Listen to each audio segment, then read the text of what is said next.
My family seemed disappointed I beat my illness. My little nephew confirmed my suspicions. Plus update. Original post. I, male 47, was diagnosed with cancer about 6 months ago. I don't know what happened, but I was misdiagnosed. It wasn't malignant as the initial diagnosis. Anyway, I'm recovering. I don't know why, but it felt like mom, female 73, and my sister, female 35, weren't all glad about me recovering. I didn't make a fuss, but I told my girlfriend, female 38, about my observation. She told me not to worry and that they were probably still in shock. We were invited to my mom's house last Sunday, and that's when my nephew, male 12, was a bit angry and blurted out something about him thinking he was gonna be rich soon because I was sick. It felt like a gut punch. I'm child-free, so I don't really know when people start being a-holes. But it felt like he's still too young for that. So the next explanation is that he's heard the adults around him. I laughed and looked at my family. They pretended that they didn't hear. Only my girlfriend watched me in horror. I asked my nephew why he would think he would get rich when I have my girlfriend. He was confused. I saw my sister turn around at that announcement. My girlfriend spent the rest of the evening holding my hand, caressing it. Mom called the day after and she was dancing around the subject, trying to find out more. I never discussed my will with anyone, but what were they expecting? I've been with my girlfriend for 13 years. She's the love of my life and my family. What the heck is going on? I'm changing my will, excluding my nephews who I thought I would leave some for, is going to charity instead. Now for the top advice before reading the update. Talk to a lawyer about a POA or living will to make sure your girlfriend can make medical and financial decisions for you if you are incapacitated. You don't want your family to have any type of access, and some countries don't honor common law relationships. You should also ask about structuring your will to minimize the chance of relatives contesting the will.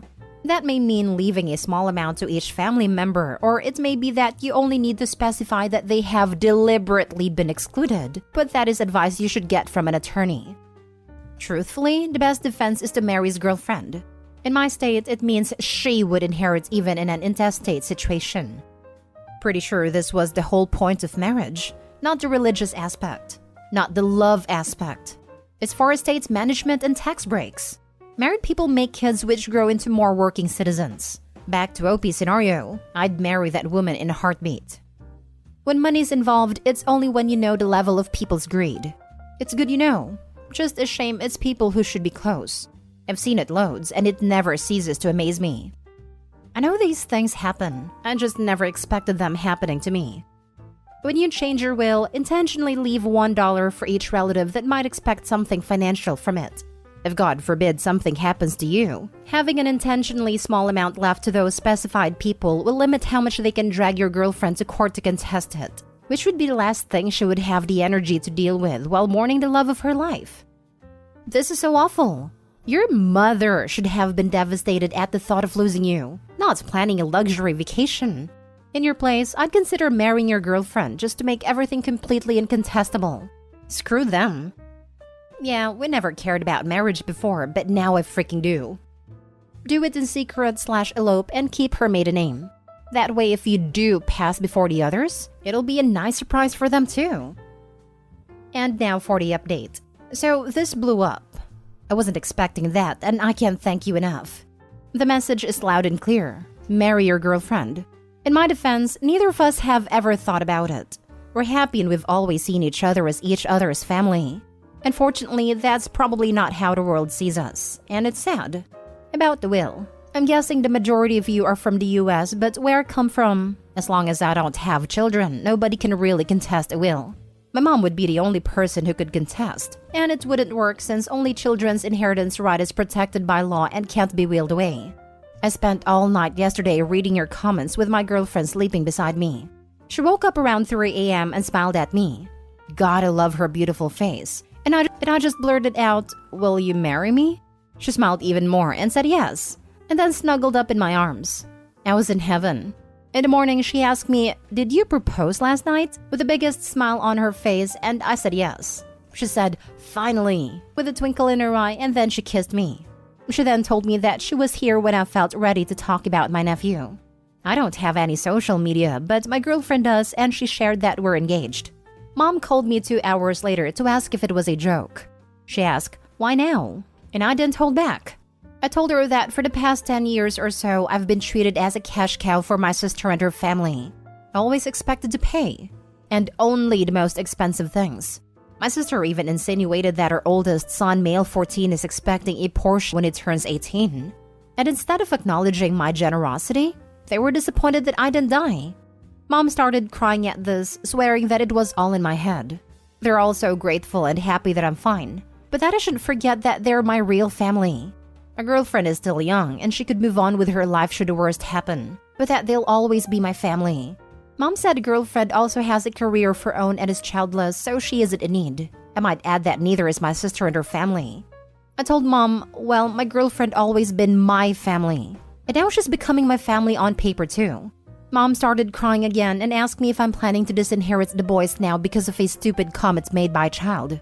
And if I did disinherit them, would that also mean that I'm disinheriting my girlfriend's niece too? I told her that she should wait for me to die to find out, shouldn't she? She said there's no point talking to me when I'm like this. She begged me not to do anything stupid and wished me good night. No congratulations. Nothing. Now what's left is to find my girlfriend. No, my fiancé, an engagement ring. She's very simple and minimalistic.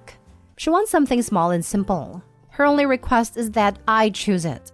Please send any suggestions my way because I'm new to this business.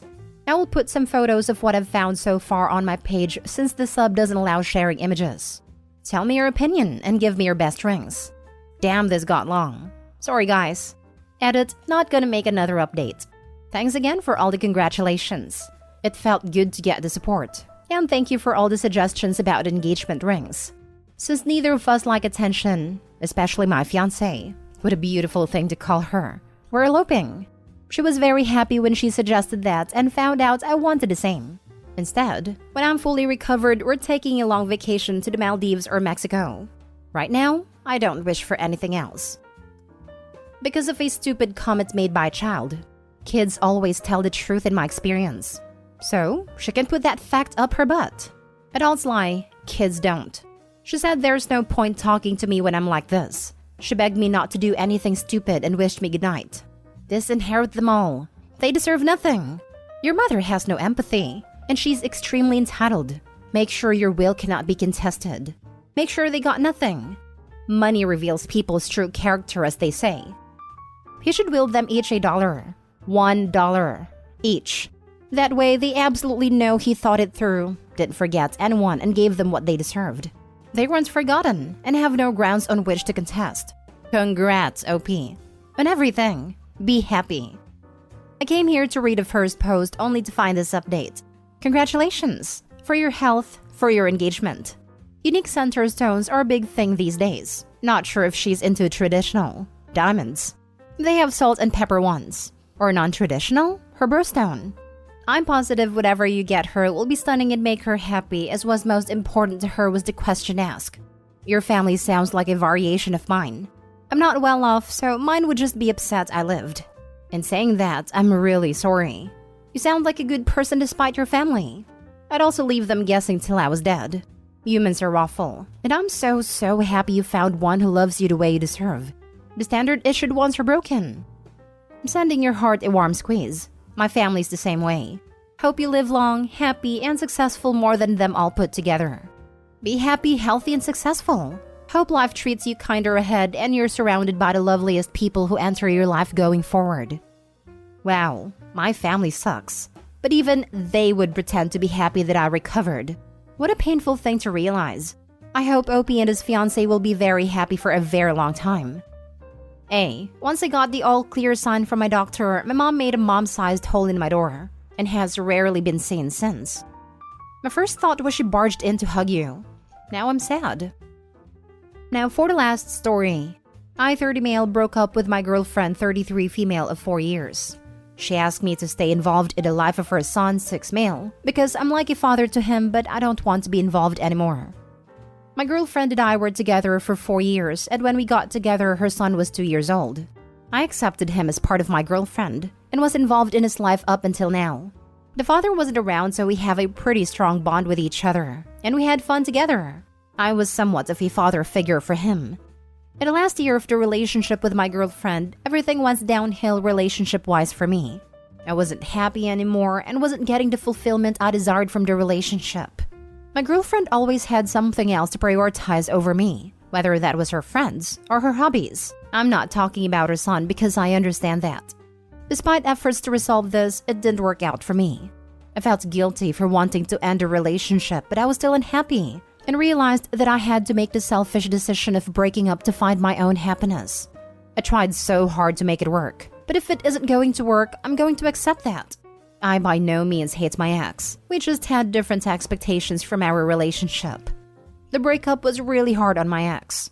For the past weeks, I have been getting texts and calls from her daily, borderline begging me to come back, but I have made my decision and standing by it. This eventually stopped. After this, she asked if I still wanted to be part of her son's life, because he has been asking for me ever since I have stopped coming around, and he is having a hard time with me not around. She said that I'm like a dad for him, and that it would mean the world for him if I stayed a part of his life. But truth be told, I don't want to be part of his life anymore. He is a great kid, and I know this breakup hurts him just as much, and I feel guilty about this. But I also know that I don't want that in my life anymore. I want to enjoy my single life and build my own future, and I don't think I want her son to be a part of it.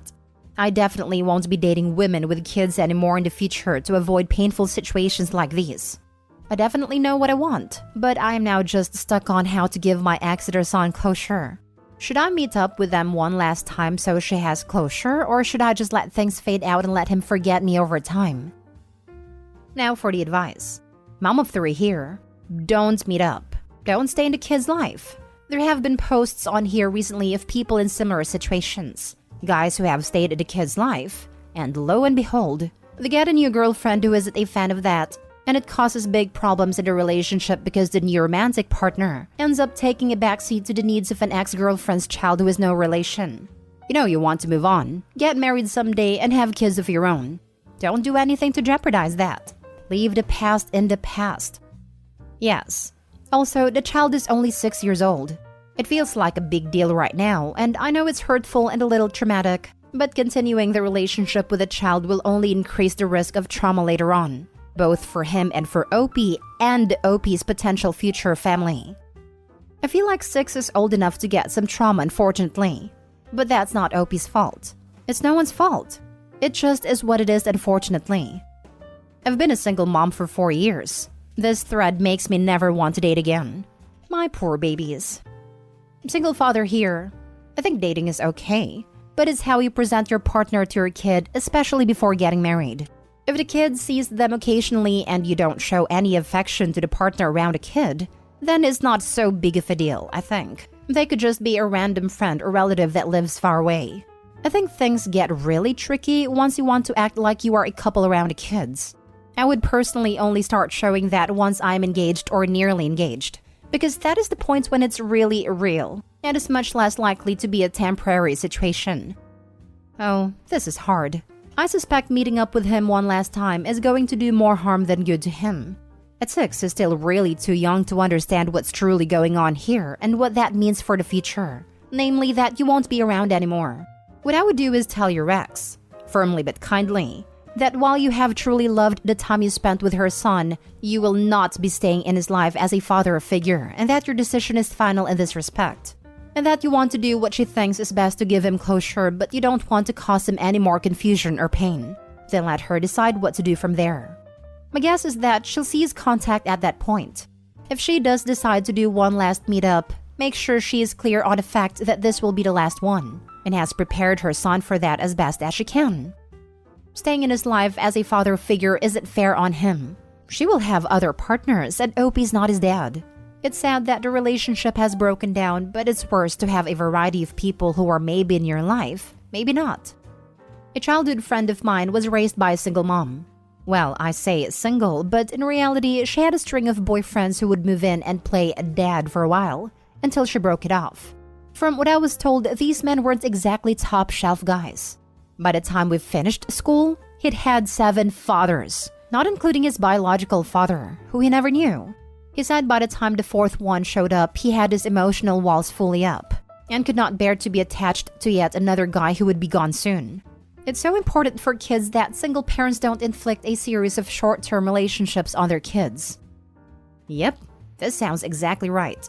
When divorced parents started dating, move in with their new partners, move out, then have the next partner move in, kids get beyond checked out. Even without heavy emotional defenses, you lose the ability to care all that much about the new people in your life.